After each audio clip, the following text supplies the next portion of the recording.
मित्रांनो, वारकरी संप्रदाय हा सर्वांना सोबत घेऊन चालणारा संप्रदाय आहे. संत नामदेव महाराज असतील, संत परिसा भागवत असतील. परिसा भागवत हे ब्राह्मण होते, लक्षात ठेवा. संत परिसा भागवत यांनी चोखोबारायांचे अभंग लिहिण्याचं काम केलं. संत चोखोबाराय, संत एकनाथ महाराज, जगद्गुरू श्री संत तुकाराम महाराज, गोरोबा कुंभार, संत सावता महाराज अशा वेगवेगळ्या जाती धर्माचे संत, कबीर, मोमीन, लतीब, मुसलमान, सेना नाव्ही जान विष्णुदास असं जगद्गुरू श्री संत तुकाराम महाराज म्हणतात. म्हणजे सर्वांना समावून घेणारा वारकरी संप्रदाय होता.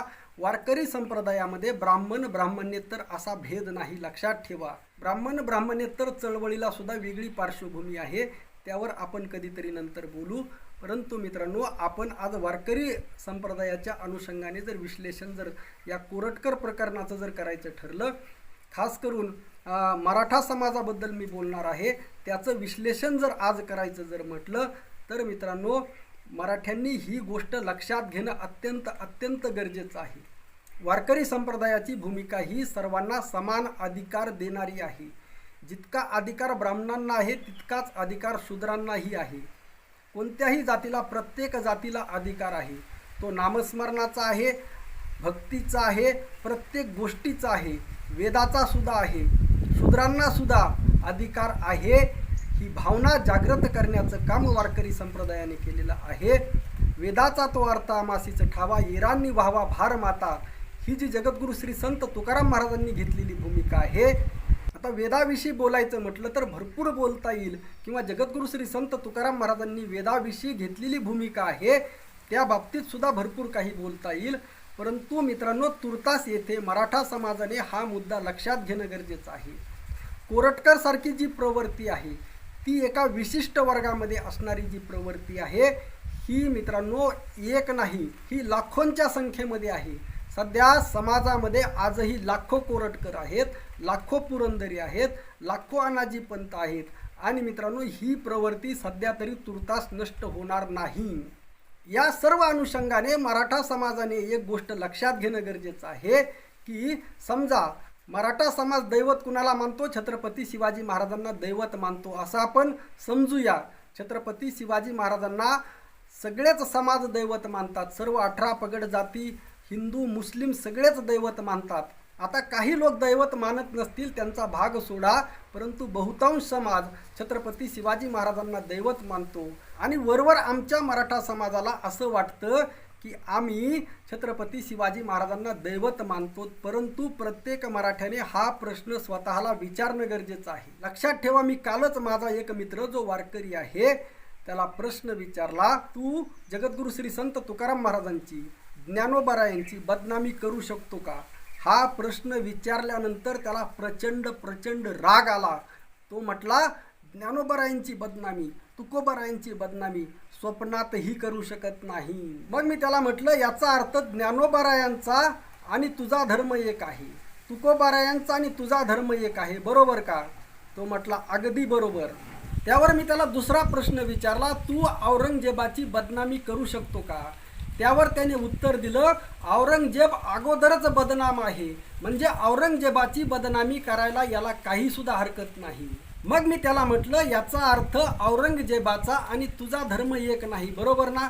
तो म्हणला, अगदी बरोबर, औरंगजेबाचा आणि माझा धर्म एक नाही. मग मी त्याला परत तिसरा प्रश्न विचारला, जर एखाद्या व्यक्तीने ज्ञानोबारायांची बदनामी केली, एखाद्या व्यक्तीने तुकोबारायांची बदनामी केली, तर तो व्यक्ती तुझ्या धर्माचा असू शकतो का? यावर तो म्हटला, अजिबात नाही. मी म्हटलं, जर तो बदनामी करणारा तुझा भाऊ असेल, तुझ्या भावकीतला असेल, तुझ्या जातीतला असेल, तर तुझा आणि त्याचा धर्म एक होऊ शकतो का? तो म्हटला, अजिबात नाही.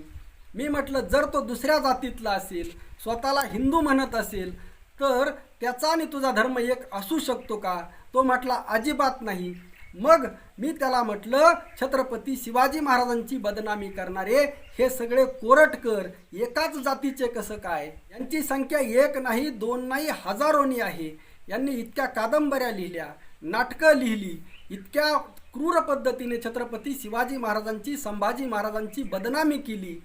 अगदी दुश्मन सुद्धा अशी बदनामी करणार नाही, अशा अश्लाघ्य शब्दामध्ये बदनामी केली. मग छत्रपती शिवाजी महाराजांची बदनामी करणाऱ्यांचा आणि आपला धर्म एक असू शकतो का? आता हे विचारल्यानंतर त्याला लक्षात आलं मला नेमकं काय म्हणायचं आहे. तिथं तो परत तत म करायला लागला. म्हणजे या लोकांना गुलामी सुटत नाही. लक्षात ठेवा, या लोकांना गुलामी सुटत नाही. म्हणजे इतका मराठ्यांनो कधी विचार करणार आहात? तुमच्या आपल्या दैवताची बदनामी होत असताना तुमच्या म्हणणार नाही आपल्या माझ्या. कारण बहुतांश याचा अर्थ असा होतो की बहुतांश मराठा समाज छत्रपती शिवाजी महाराजांना दैवत मानायला तयार नाही. जर दैवत मानायला तयार असता, जर जे लोक छत्रपती शिवाजी महाराजांची बदनामी करत आहेत त्यांचा आणि आपला धर्म एक या लोकांनी कदापिही मानला नसता. मराठा समाजाला या व्हिडिओच्या माध्यमातून अगदी नम्र आव्हान आहे, याचा विचार करा. कोरटकरच्या जात बांधवांचा आणि तुमचा धर्म एक नाही. आपले स्वतःचे पुरोहित निर्माण करा. कर्मकांड असेल, यज्ञ असेल, वास्तुशांती असेल, होम हवन असेल, वर्षश्राद्ध असेल, दहावा असेल, पिंडदान असेल, लग्न असेल, हे सगळे आपल्या स्वतःच्या जातीच्या लोकांकडून करा. आणि जे लोक आपल्या धर्माचे नाहीत त्यांची गुलामी सोडा. लक्षात ठेवा, हे तुमचे कदापिही होऊ शकणार नाहीत. येथे वारकरी संप्रदायाचा विचार आहे, व्यापक विचार आहे. वारकरी संप्रदायामध्ये सगळेजण आहेत, अगदी ब्राह्मण सुद्धा आहेत. अगदी आपल्यासाठी निखिल वागळेसारखे पुरोगामी लोक, सत्यशोधक लोक जे ब्राह्मण जरी असले तरी ते मराठा आहेत. परंतु कोरटकर सारखे जे लोक, ज्यामध्ये कोरटकरचे समर्थन करणारा एखादा मराठा जरी असला किंवा त्याची गुलामी करणारा मराठा जरी असला तरी तो आपला नाही, हे लक्षात ठेवा. मराठ्यांनो, एकदम तुम्हाला हाय डोज दिला तर तुम्हाला ते कळणार नाही. त्यामुळे तुर्तास थोड्या शब्दामध्ये सांगण्याचा प्रयत्न करत आहे. सविस्तरपणे क्रमशः हे मांडत राहणार आहे. रामकृष्ण हरी. जय जगद्गुरू, जय शिवराय, जय भीम.